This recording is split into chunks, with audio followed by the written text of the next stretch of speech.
Hello, Hi. how are you? Um, Pretty good actually. Pretty good. I've been contemplating a lot of things recently and doing some introspection and stuff like that. It's been good. What kind of things you been contemplating? Well, I've been thinking a lot about life in general, I think. How to raise my self-esteem or a sense of worth, I suppose. And what makes life good for me, and also I've been contemplating what love is quite a lot, like what is love and what is attraction and what is affection and what does it take um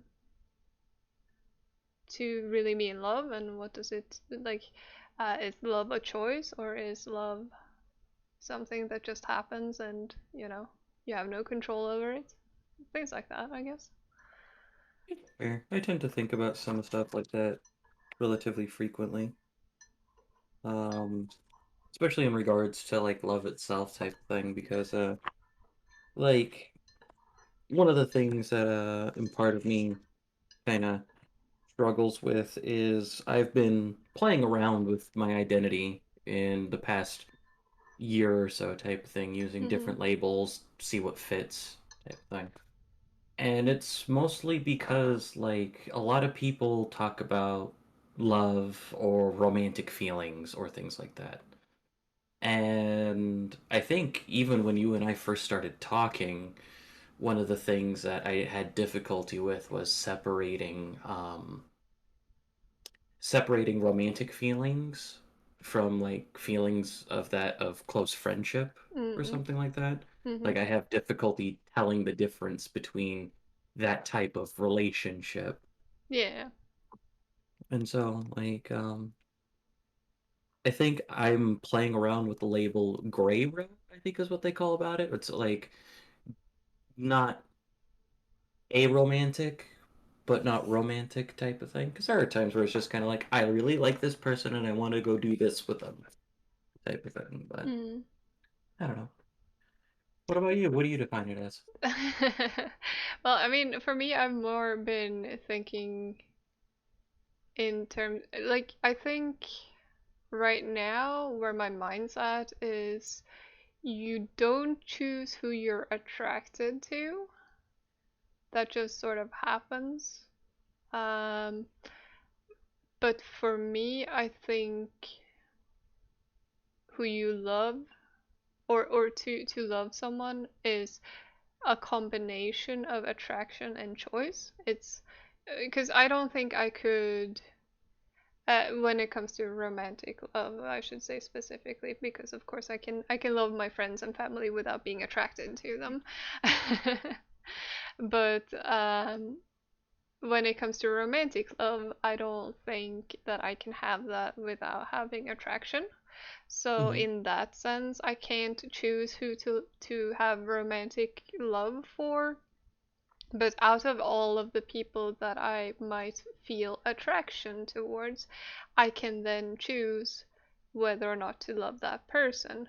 Um, and I think that that's probably what defines love for me, is like you're attracted to, or like I am attracted to this person.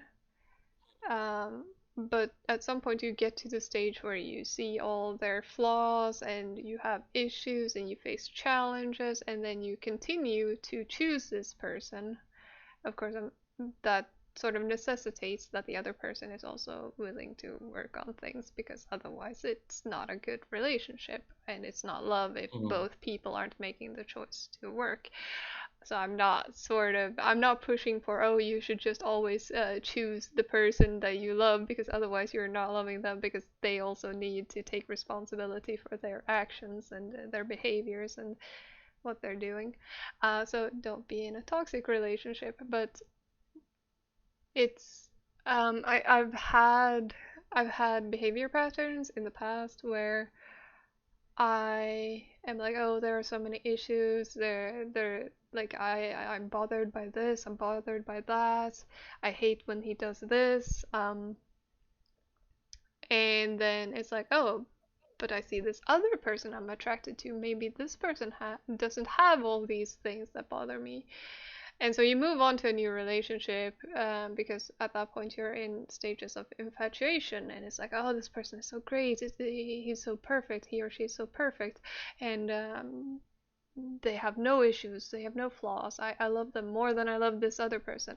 And then, a year and a half passes, and then you start encountering issues again because no one is the perfect match. It's about choosing to be with someone anyways and making things better over time. I think, you know, that sounds pretty obvious when I'm saying it like this, but it's not how I've been living my life. That's I fair, guess. that's valid. Sometimes you gotta take a little bit to come to the conclusion that you need. Yeah. I get it. And that's actually something that I talked with a different friend about recently is um it's not about relationships, but it's like people tell you a bunch of things that are fundamentally so true, and in retrospect they are easy to see and identify as being correct. But when someone just tells you, especially when you're young, you don't have the experience to see it, and you make the mistake even though people told you exactly what was going to happen. And at least that's how it's been for me. There's been so many times where someone's been like, well, if you don't do X or Y, this is going to be the consequence. And I'm like, nah, I think I'm the exception to this rule. Surely I know better than anyone else. And then you ignore their advice, and lo and behold, they were right all along. And you look back and you're like, how did I not see this? But why didn't I listen for that matter? But yeah, experience sometimes is what you need. Yeah, and it's especially because I was talking about a couple of things that kind of tie into that a little bit throughout the weekend with a couple of people, but like when it comes to experience, especially when it comes to relationships and similar things like that, it's the thing is you'll probably need it. And it's not because you find yourself incapable of learning from someone else's mistake or anything like that, but like making mistakes is how to learn. And there's people that kind of treat things as hard rules outside of that. Like here, the US is a really big place, and so like for a long distance relationship, that could be something that's pardon me for using freedom units, but that's like 3,000 miles away or something like that. It's possible. It's not horribly likely, but it's possible. It's normally within that. But like there was someone, they live in the same state, which is roughly, gosh, I don't even know how big the state was, but we were talking recently. They are a young adult, like recently able to vote type of young adult, Mhm. and they had some disagreements with their parents because they wanted to go see their significant other, and their parents were upset about that, even though this individual was going to take care of it themselves, had the money to take care of it themselves, are an adult, and we're doing the things in regards to, yeah, I might be going and seeing somebody that I met on the internet, but this is where I'm going to be, blah blah blah, yada yada yada. Mhm. And like on one hand, it's well, yeah, the likelihood of long-term relationships, at least here in the US, lasting is not particularly long. There are exceptions to that. There are countless exceptions to that, especially with the advent of the internet. There and at the same time, I can understand why people are like, well, I don't want you to go forward and travel this far and waste all this stuff in regards to that because you're doing whatever. And it's like, but here's the thing, either they got to learn that on their own, or you're going to break trust with your kid if you're acting like the parent in this situation, Mm-hmm. because it gets to a point where the kid starts feeling stifled or controlled, and they start second guessing things, and then it's like, well, I wanted to do that anyway, type of thing. Something I've seen a decent amount of, but Yeah. Um, I think I've been kind of lucky in that regard. At least when it comes to relationships, my mother has always been very good at, like, even from a young age, at just respecting that I am making my own choices. And sometimes, sure, she might have raised some concerns about whether or not a person has been healthy for me, and rightly so, because they have very, very obviously not been, to a point where it's had physical effects on me. Like, I've lost weight, a lot of weight, because of unhealthy relationships, and to a point where it's been physically visible on me to the people around me. And she has tried to raise concerns about that, but at the same time, she's been very careful not to push it and like try and push me to leave someone, because it is my decision. And if she pushes me on that, the biggest risk is that I will isolate myself from my family. Um, or that's at least a potential risk. Or, if I'm with someone who is trying to isolate me from my family, then that might give them ammunition, because they can point and say, oh, look, they're against us. Look, they just want you to go away from me. They don't want me in your life, so you shouldn't listen to them, because then you're choosing them over me, and yada yada. So it could have given fuel for manipulation. Um, so she raised her concerns in a pretty restrained way, compared to what she was feeling. And it meant that even though I was still making that mistake of being in that relationship that was bad for me, at least I also had my family to rely on. And then eventually I came to the conclusion myself that this is not healthy for me. I need to make changes. And I got out of the relationship, and I eventually came to the conclusion of everything. Like, I didn't make the conscious decision of this relationship is what's wrong in my life and it's unhealthy for me and I need to get out.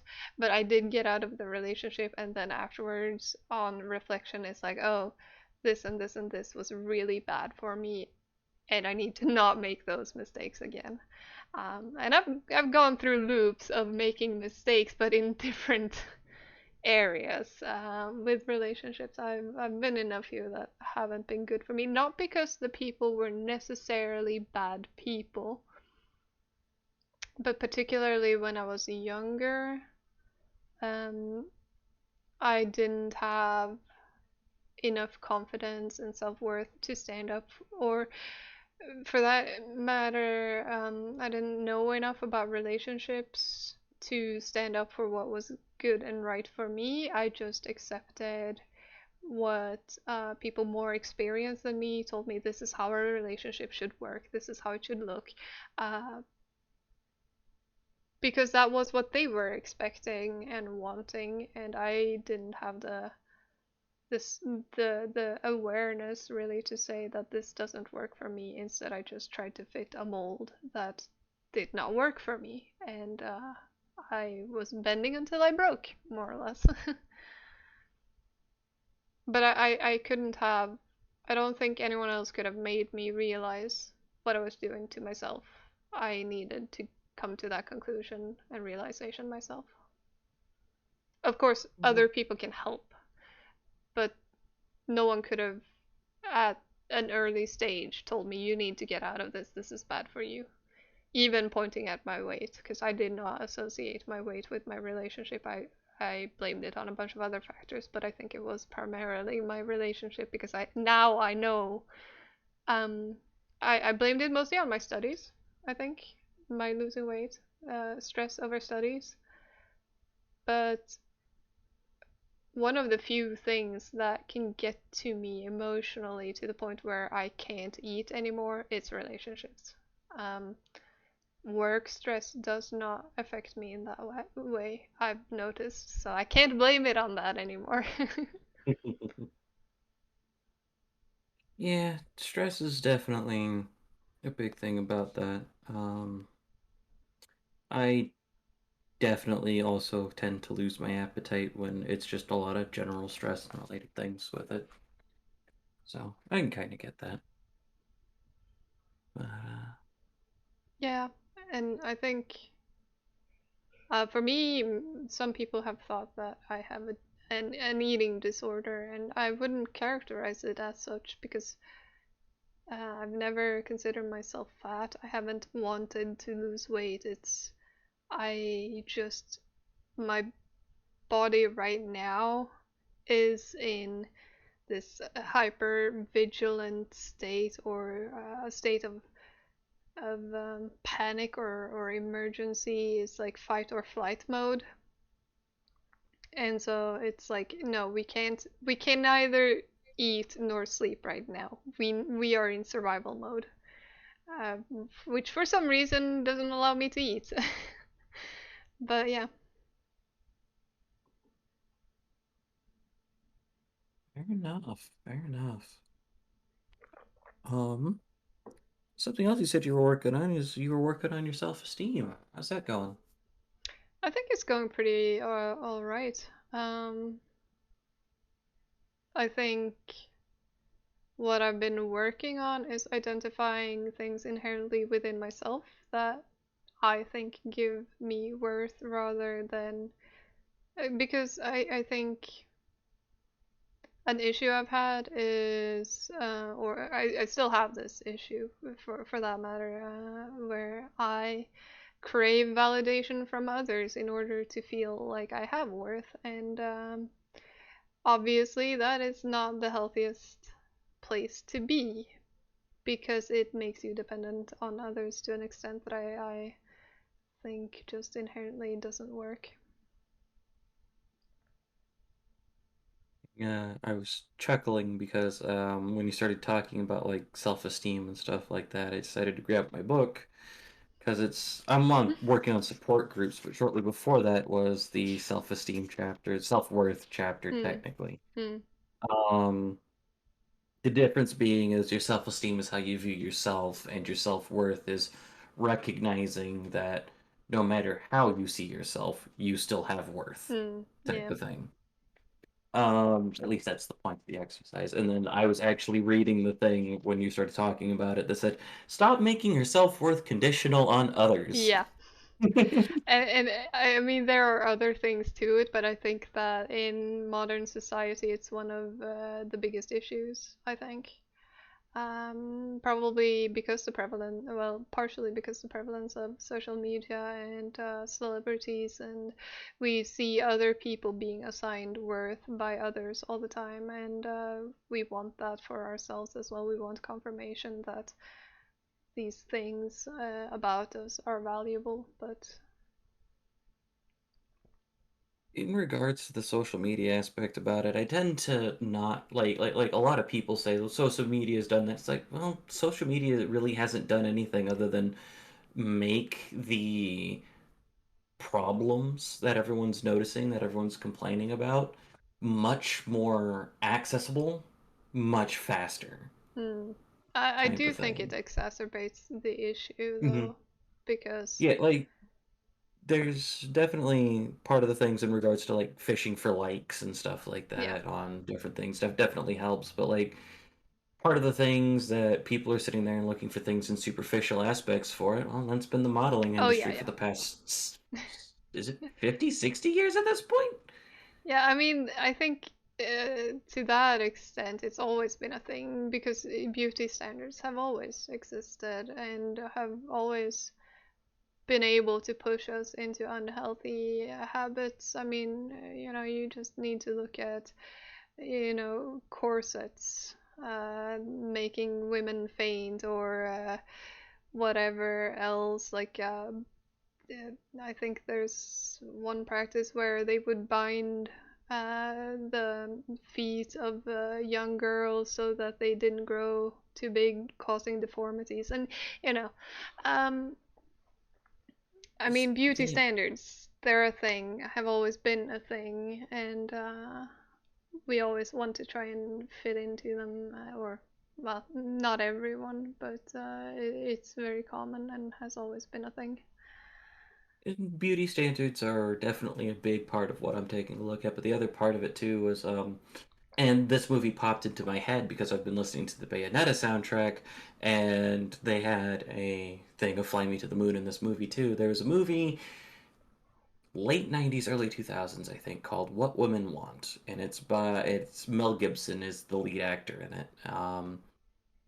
And the first thing starts is that they're describing his character and how he's a man's man type of thing and what that means. And yeah, to a certain extent, masculine presenting people don't have the same aspects in regards to beauty standards. We don't need makeup up to a certain extent. I mean, to be perfectly honest, I've had all this scruff on there, and I really doubt that people are going to sit there and make a comment on that or anything like that, or how I keep myself in regards to it. Not that anyone who watches us is going to do that because they're really nice people, god damn it. Um, but like it's definitely kind of the attitude about it, the domineering personalities, the other aspects, the stuff that's lifted up, where kind of the people who are quiet and like to go into the library and read or be well read aren't taken a look at or elevated until later in life type of thing. And it's just that we're getting so many things and so much stuff sent out there, and then it comes back so quickly in regards to Hmm. it. Like it's kind of a self-fulfilling, or not a self-fulfilling, it's kind of like a self-destructive machine of some kinds, and just how it gets people in there and out there, and you have people having creative burnout and all the other things from trying to lift up those qualities that people seem to value on a surface level. Yeah. The other thing about that that's a side effect that I absolutely just really dislike is the how fast things cycle in the media circles that I'm into or that I'm in. Hmm. Like, a really popular game came out, I believe, sometime last month. I'm not entirely sure on the date. That wasn't a game for me. It was a game called Elden Ring, Ah, yeah. and It's been out for a like, little bit longer than that, I think. I think so. I'm not entirely sure, but like, beforehand, it's just like it's picked up and then it's all this really big thing, and then the people who kind of take their time with it in regards to the different aspects of it feel like they're behind, or they have to avoid the minefield of spoilers if that's something that they're into, because of just how rapid the media just takes stuff in and spits it back out. Mm-hmm. And it's like, man, just let people enjoy something for longer than a week. Yeah, when it comes to really big popular things, they especially when it about avoiding spoilers, it gets really difficult if you're the type to consume, well, or visit really any bigger platform like YouTube, Twitter, etc. You will probably stumble across spoilers. I haven't had many issues with this because, first off, for most things, I don't care so much about spoilers because there are very few things that I am that excited about. Rune Factory 5 being one of the notable exceptions where I did not want to know anything. I didn't watch any trailers because I didn't want to have any character art ruined for me or like spoil what types of characters would be joining the cast, etc. So there are exceptions even for me where I don't want spoilers. Same goes for new Pokemon games. I'm generally not fond of getting too many new Pokemon spoiled. I'm usually fine with seeing the starters, the first forms of the starters, but then I'm like, I want to explore the land and like find all these cool Pokemon and be really happy when I see them for the first time.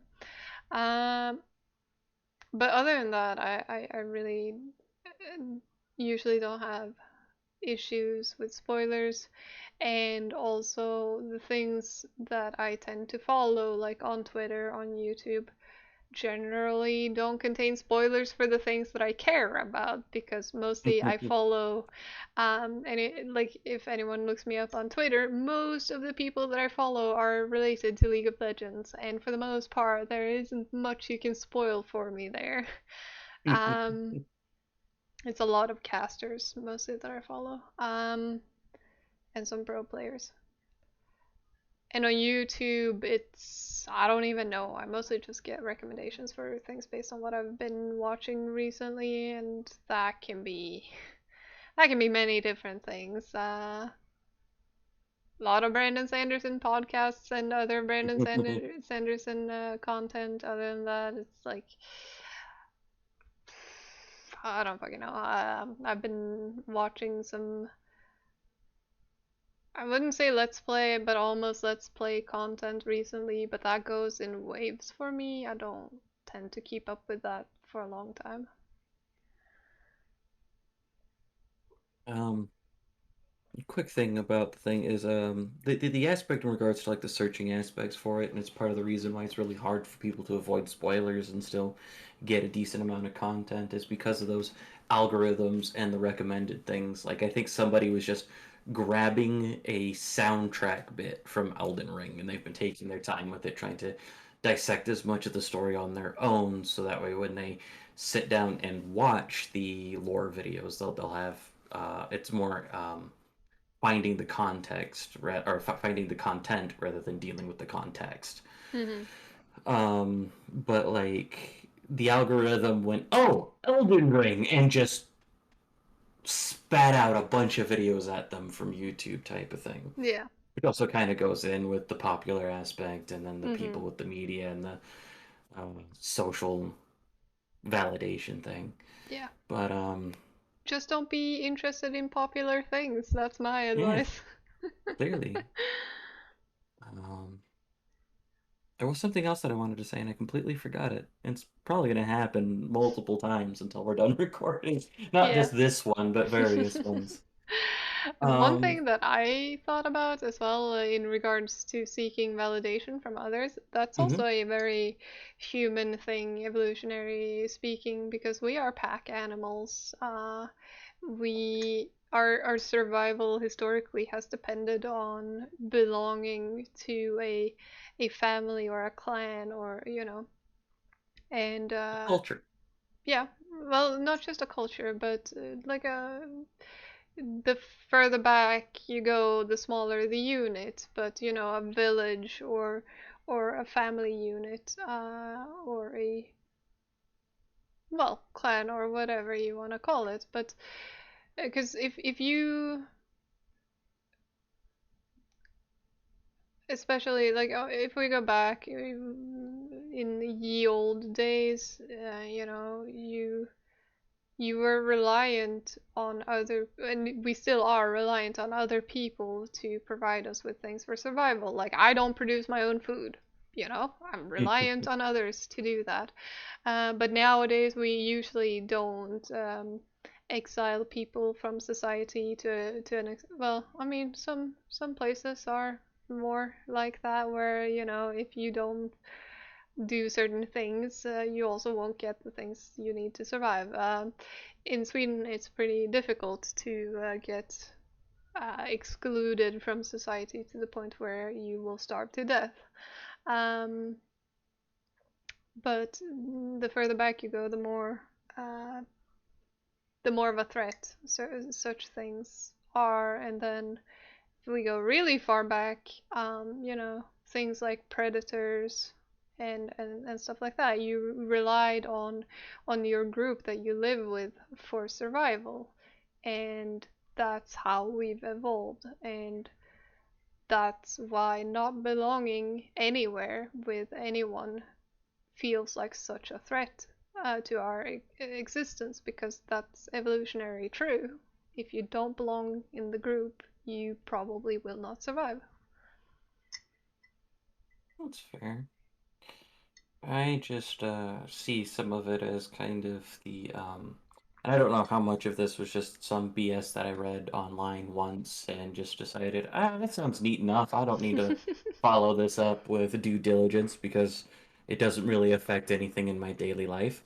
Um, but it was kind of like the aspect in regards to social things was in part due to trying to avoid people that were either threats, either due to evolutionary purposes or due to things like disease, stuff like that. Mm. See also the uncanny valley. Mm. Um, and so it's like the aspect there is we sort ourselves we don't need that evolutionary habit anymore, and so we socialize ourselves, when we put ourselves, when we elevate certain qualities of others, to still try to feel that need or to separate each other into different groups. And then we want to belong into the group that we find more desirable to belong into, Mm. for whatever reason that may or may not be. See also the Sigma male videos. Please don't watch those. I have not. I have heard the term, but I honestly haven't even looked up the term. I was like, this sounds like something I don't care about, that I will just not. It's a great meme because it's taking the piss out of the alpha male mentality. Mhm. At least the meme is type of thing, Mhm. which has gone. I've seen some pretty absurd ones. But yeah, it's trying to glorify some of the other debatably, depending on how they're manifested or used, toxic qualities that aren't necessarily about group related dynamics. Which the entire aspect about it is based on junk science anyway, because it's the whole alpha male thing, which was debunked because wolves don't act like that in the wild. And in either case, we're not wolves. hmm I mean, like, to be perfectly honest, we like to attribute a lot of that stuff into a lot of animals and things like that, except for the fact that, like, well, my door's closed, but I know that they're out there because the door's closed. Taking a look at the cats that I live with, um, one is literally half again as heavy as the other and spent the majority of the beginning of their life as an outdoor cat. If he wanted to, he could beat the ever living hell out of Delilah, but Mhm. she's the one that starts a lot of the playing, a lot of the wrestling, a lot of the chasing, a lot of the stuff like that. And so if it was up to them, then it was, oh yeah, the power dynamics would say that she's in charge. And it's like, well, no, he's just a very loving and gentle cat Yeah. type of thing. And I mean, And I see that with my cat and my dog. Like, obviously, the dog is bigger than the cat and probably stronger, by a couple of magnitudes. Uh, but it's the cat that has the respect of the dog. Like, if Tarzan, my cat, says no, playtime's over, back off, then Fimble will back off. There is no doubt about that. And that has nothing to do with physical power. It's just how their relationship has formed. the boundaries they've put in that Yeah, relationship. exactly. Fimble has learned to respect Tarzan's boundaries, because if he doesn't, Tarzan will leave, and then he will be sad. hmm Oh, man. It's just it's a lot of stuff like that, and it's just it definitely takes a lot of aspects for people to learn where they fit in and how they fit in, and to get to the point of self-worth where it's okay to fit in like they do, type of thing. And the other aspect about it is while social media and the internet does indeed exacerbate a lot of the problems with chasing likes and validation, it's also connected me with, well, I was friends with two in high school, and I've met four since. So I have been connected with people who are a fan of a book series that we read in high school. I've been connected to four of them across the world, Mm-hmm. type of thing, or people that I can sit there and talk about it with because Robert Jordan gets almost as wordy as Tolkien. So it's really hard for me to go, yeah, trust me, you're gonna want to get about halfway through the first book. I can't. I can't reasonably ask someone to do that No, I get when you. the books are that thick. But like it makes it so that way you can find the people that you fit in with. Yep. Like, I mean, I play three tabletop games with people who literally live on the other side of the world from me. Mm-hmm. Twice a week. Like I guess two of them alternate weeks, but like we get to share these interests. We get to do all of these different things. I have the hiccups and I apologize. That's why I keep pausing. But we get to do all of these different things. We get to talk about stuff. We get to admire each other's cultures, or at least what we know about them. Like, admittedly, I have learned more about different cultures in the past 4 months because I met people across the world who enjoy the same hobbies that I do. That I went, hey, do you want to play a game about gods? And they said yes. Yeah, and I'm no exception to that either. I mean, this Saturday I went to Stockholm to see a friend that I met online. We were both a part of a community um, uh, which belonged basically to one of the League of Legends casters. Neither of us are in that community anymore, but that's where we first started talking, and then we started playing League of Legends together, and we've been playing together for a couple of years now. And Stockholm's not that far away from me, so I was like, well, I could go down to Stockholm and we could meet up. And he's not the first person that I've met through League of Legends that I've met up with in real life. Um, and I feel like those connections for me are highly valuable and very worthwhile. They've meant a lot to me. So, um, of course, I'm not saying that the internet is all bad and we should just get rid of it. I wouldn't be able to talk to you if we got rid of the internet. So here we are, Yeah. making a podcast. Wouldn't have happened without the internet. No, it wouldn't have happened without the internet, without wanting to read and write and do all Mm, that other neat stuff over about a decade ago, I think. Yeah, about that. yeah, I think 8 years or something.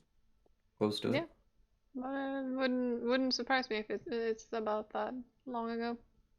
I don't have the web page anymore, so I can't really look it up, and I haven't had Skype's installed on a computer Yeah. in 4 years. Yeah, I have I think no it, idea what my login information is for Skype. I haven't used it in forever. I don't intend to go back to doing that either, but obviously there are some interesting conversations there. So for that reason, it could have been fun. it's Skype has eaten more Skype eats more RAM than Chrome, which is impressive. Yeah, I need a new Yeah, computer. I've needed a new computer for years. Issue being that the prices of GPUs has been, I think at one point at least it was more than 200% over the manufacturer recommended sales price. Um, might be worth keeping an eye on them. I think the next gen's coming out, so if you don't mind going to something else, it means it's where all the scalpers and things are going to go is to the big new ones. So yeah, yeah, we'll see. At this point, it's starting to get to a point where it's like, yeah, I'm probably just gonna buy a completely new computer, all parts included, pre-built, or well, maybe not pre-built. We'll see. But because pre-builds have actually sort of been cheaper for a while than just selecting parts and putting them together yourself, which hasn't always been the case, at least not when I last built a computer. So depending on what I can find for pre-builds, I might just go with that and then eventually upgrade parts in the future when when prices are more reasonable. I think you don't really play any graphically intensive games anyway. No, Not on your PC. no. It's actually at this point I think it's my processor that's the bottleneck more so than my GPU. That being said, um, the processor is the biggest bottleneck, but there are also some games that I haven't even bothered going into because it's like, yeah, well, I mean, I played Elden Ring, That's fair. and then I need to turn everything down pretty fucking far as in far down as it goes. Um, so yeah. Actually, I can't play Elden Ring on my stationary computer. I need to stream it from my laptop because my laptop can play it. Interesting. Well, that actually has to do with the operating system. I'm running Windows 8 on my stationary computer, and I'm running Windows 11 on my laptop. That makes sense. But in terms Mm, of power, my laptop is actually about as good as my stationary, so it really doesn't matter. yeah, you say Windows 8. That's a little old. Yep, yep.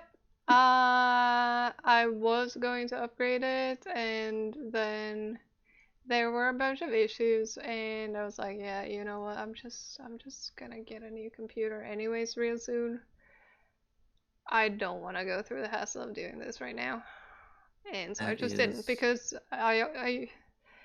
I got, shall we say, a bit of a scare that I was gonna lose a bunch of stuff that I had saved. So it's like, maybe I just get a new computer and then I'll keep these hard drives and stuff away everything else, and I know that I'll at least have everything that I want.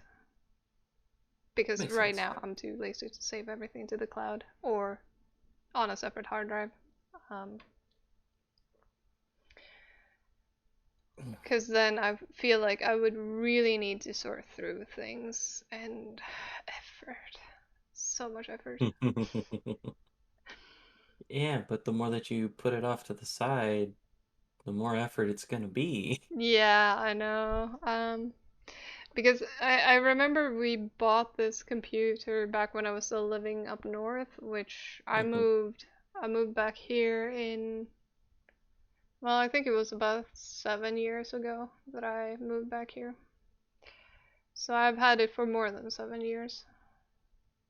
And even then, it was built on a bit of a budget because I was a student then. I'm a student now again, but like I'd had a summer job and I was like, well, I have some cash to spend, so I'll build a computer, but did it with on a budget. And Nothing wrong with budget builds. They're effective.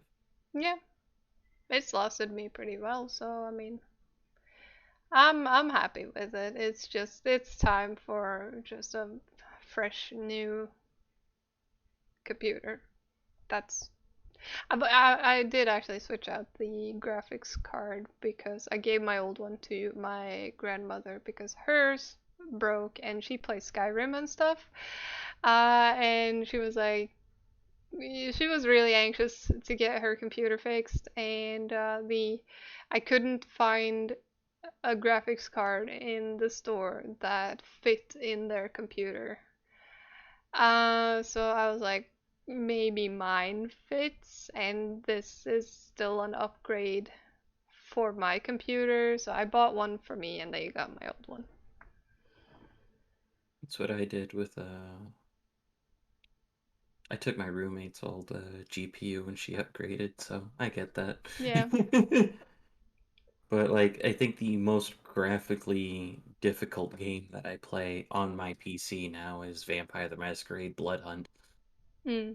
And that's because I like to do the dumb thing in a battle royale and go find the biggest stick that I can find and just go beat people with a stick rather than shoot them. So it's effective. It's actually a legitimate strategy. Since you're not too familiar with it, just briefly, you can drink people, and if they have like a certain emotional resonance with them, they can up some of your stats. And so I drink people that make my melee damage go really big. And so I'm doing like 50% extra damage on a hit with a melee weapon. And then I'll grab, when I can, after that point, I'll start grabbing regeneration ones that'll make me regenerate health. So then it's just, I sit there and I just keep beating people while it's really hard for me to die. But yeah, it's a fun game. It is not what I was expect. I did not expect to have fun in a battle royale, but I have fun with that one because I can go forward and do that. Hmm. Well, I mean, whatever you enjoy. Uh, yeah, you are quite right. I am not at all familiar with it, really. Um, for I me, could do an entire podcast on the history of the World of Darkness on its own. oh, I'm sure. I'm sure. That would not surprise me. And for me right now, mostly I play League of Legends because it fulfills my social needs. Most of my friends live far enough away from me that it is a bit of a trip. It's not something that I'm just gonna be like, yeah, every twice per week I'm gonna pop over and have coffee. No, my friends are too far away for that. I can visit at least three, four people, like just over the course of a day. Like I can go there and go back the same day. But most people are quite far away from me, and it'd be both time consuming and expensive for me to go see them regularly. So League of Legends, that's the big thing that I play, and then obviously I play Rune Factory 5 quite a bit now again, streaming that one, and then I don't know what I play aside from that. There are so many games that I want to finish, but you know, it's been so long since I played them. I would need to start over, and. I get that. I'm in the middle of so many games, and I've started streaming so many games that I'm like, I want to get back to that. And it's just kind of like, I do not have the mental fortitude or the ability, or I don't give myself the time because I've got the workbook that I'm working on. And um, I know I've talked about it in some of the other social circles. I talk mostly about like the Tuesday games that we play in, and I occasionally make mention of the other ones, but I did pick up running another game on Thursday. Um, it's actually kind of nice. Yeah, I'm definitely leaning into the improv aspect of storytelling in regards to that. But That can be nice. yeah, because well, what happened last time, and you'll know what this means. In Scion, you can start out as origin level characters type of Mm. thing, and then you have your visitation, and if you choose to go forward after that visitation, you become a hero. And the end about that is they finished the final boss fight or the boss fight Mm. about a third of the way into the session, and it's a 4 hour session type of thing, so it's the lengthy one, Yeah. about a third of the way into the session, and then we were sitting there having some time in regards to it, and one of the players was like, so I want to have a talk with my parents while they come visit me in the hospital. I'm like, okay, sure. and then they start asking questions like, "So a lot of this weird stuff has been happening," and I'm like, "Well, I know what I'm gonna do for the next 2/3 of the session. I'm gonna have their visitations because this seems like a very good thing to do right now." That's how. That's why I think Friday morning or something like that, I sent the message to the chat this weekend. It was just kind of like, yeah, it takes me about 30 minutes to do a visitation. Because I Yeah. also bounced back and forth, and that was 30, like, it was roughly 15 or 20 to 30 minutes per person for 5 people. So Hmm. made it last. Yeah. And And since, I mean, as long as that's what the group is in for, then I see no issues with it. and now they're having fun. I think the hardest thing about it was the fact that I did improv it and I didn't know how to make all of the gods different until I was already doing the gods. And Yeah. so Anubis is somebody that tries to keep their cool, but like after about 10 minutes in the same room, he gets really tired and really sassy. Mektekasuatl, the Aztec god of the dead, goddess of the dead, she is far too busy and just doesn't like. She sent an emissary to talk on her behalf. Um, who was the other one? Ares was somebody that just didn't sit there and do anything. He was just like, "Oh, you want in there? Cool, let's go in there. Why don't you kill that guy?" Type of thing.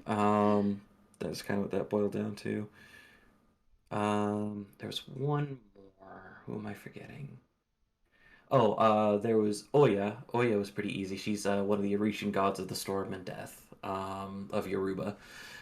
She was easy because the Orisha are already normally pretty close with their scions in the setting, type of thing, and she likes to masquerade as a superhero. So that one was pretty easy.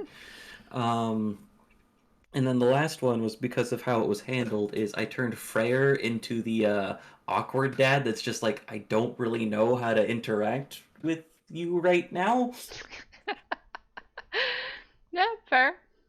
which was fun. Yeah, sounds like you had a lot of fun. I don't know why that made me remember, but I've also been, aside from life and relationship stuff, I've been thinking about writing ideas as well. I've Mhm. been thinking quite a bit about writing. I haven't actually done any writing though, which is usually the issue. It's like, oh, I have all these ideas, and then I never sit down and write anything, so no progress made anyways. But I actually, this goes back to you and I meeting, because I was contemplating doing a story inspired by the, what shall we say, premise of the first character and part of the setting that my character fits into roleplay wise for where you and I roleplayed the first time. And so you might know where this is going, but basically it was a Sky Pirate crew of absolute misfits. It was amazing. I wish we could have roleplayed more with that because I don't think we actually left port. no, we didn't. We never left port. Like everyone just assembled and we didn't get anywhere, but which is such a shame because the cast of the crew, uh like I haven't seen, what's it called, that series? Our Flag Means Death? Mhm. Yeah. But I imagine they have the same vibe. That's what I imagine that series to be basically. But yeah, my Oh, character in that setting was a were alpaca, uh, who could who I think she was really really strong, physically strong, I think, and she could also spit acid, I think. That's I what I think she rem. had like natural strength from being a Therianthrope, Yeah, and it was her ability was acid spitting. yeah. So Because I remember, and she had pink hair and wore floofy woolly sweaters and was I think she was quite timid, but she was super fucking strong. And she was supposed to be like the waitress of the or waitress cook, I don't know, something like that. She was supposed to help in the kitchen. That's what I remember. And we had a rainbow minotaur, rainbow maned minotaur, Mhm. who was quite flamboyant and great. Very flamboyant. I Yeah, believe he was dating a pixie yeah. who was not part of that, but yes. Yeah, and other very colorful characters. I I wish that remember had is gotten that further. all I remember is that the character that I had on that ship was an Ifriti. That's all I remember, and Mm. I wanted him to be shot out of a cannon. Yes, yes, that was also an idea. Yeah, I remember that now. And they were sort of the comic relief of that site, I feel like we decided, but that was all that I really had interest in participating in on that Hmm. site. It was like, this sounds amazing, I'm down. And unfortunately, it died before it got really anywhere. But Before it that's took a, off. yep. But that's an idea that I've been playing around with in my head is to actually go somewhere inspired by that idea. Because I still think that that was one of the more fun Fun.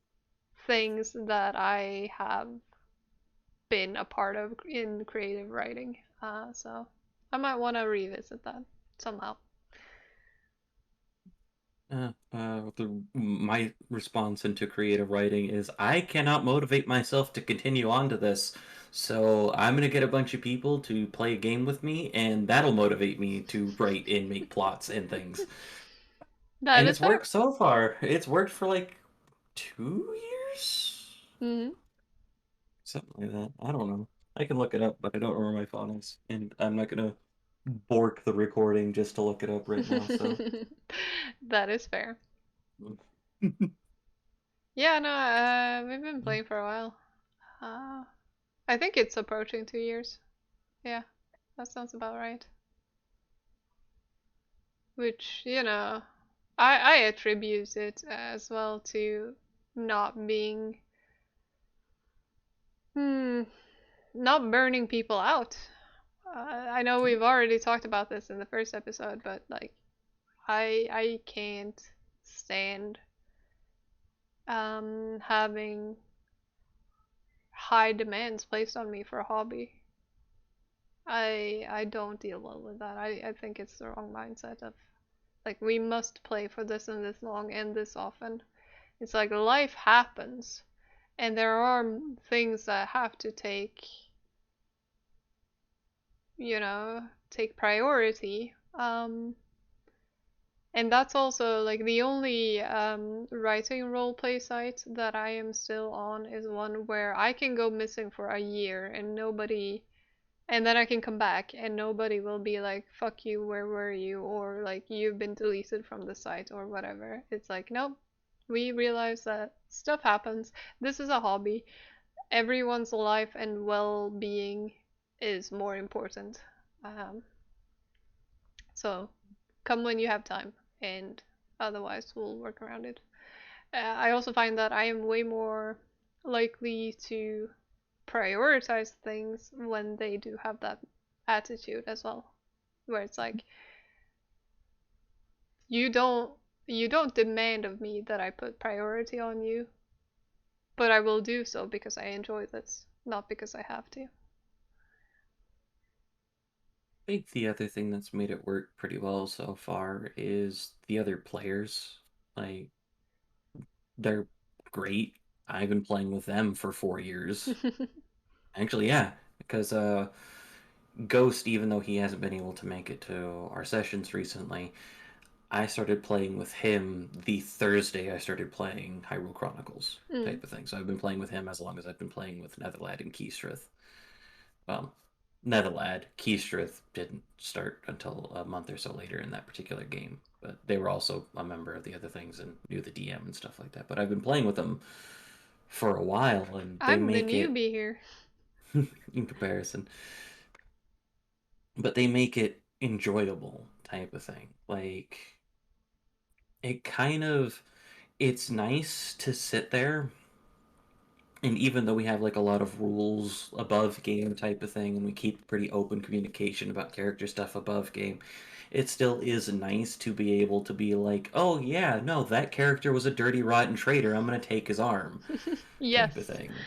Yes. I that is something I love about our group is for the most part I feel like it is okay for me to make my character hate someone else's character on on this team. And this will either result in one character being replaced. Like, you know, if my character is too much of an asshole, then the other people, the other characters are probably going to turn on them and kill them or drive them away. And then I might have to write up a new character. But the road there is fun and rewarding. And then, you know, we can always hand our characters over to you and make them the big bad evil guy. Yeah, I totally didn't give the whole whopping extra 3 points to him, even though you guys or to Jacob, who can wreck things much easier than I thought he could now. Totally didn't do that and have that sitting and waiting if we ever go back to Deviant. Nah, why would you ever Hmm, do that? I don't know. But yeah, So, we yeah. could probably go on about that for a while, but it's been about an hour, so. Yes, this has probably been the most the episode that has covered the widest variety of topics. It's Probably. also probably no, I mean it's been about as unplanned as the last one was. Both this one and the last one, we were just like, let's see what happens. Yeah. And sometimes it'll work, and sometimes that just comes up that we want to talk about. We'll figure it out when we get there.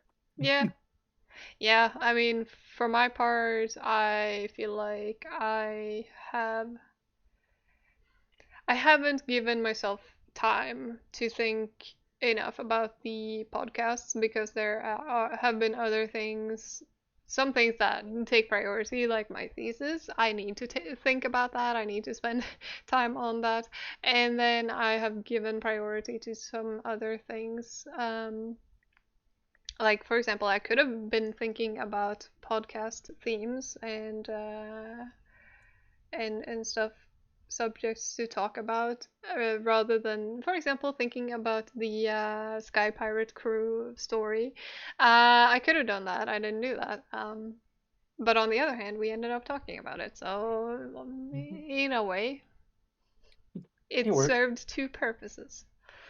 And to be fair, I could have done the same, but I didn't actually think about, oh shit, we don't have a topic until I got to work last night, so it's perfectly fine. It happens. Yeah, We get busy, we we got things make to these do. ones for fun, anyways. So, Exactly.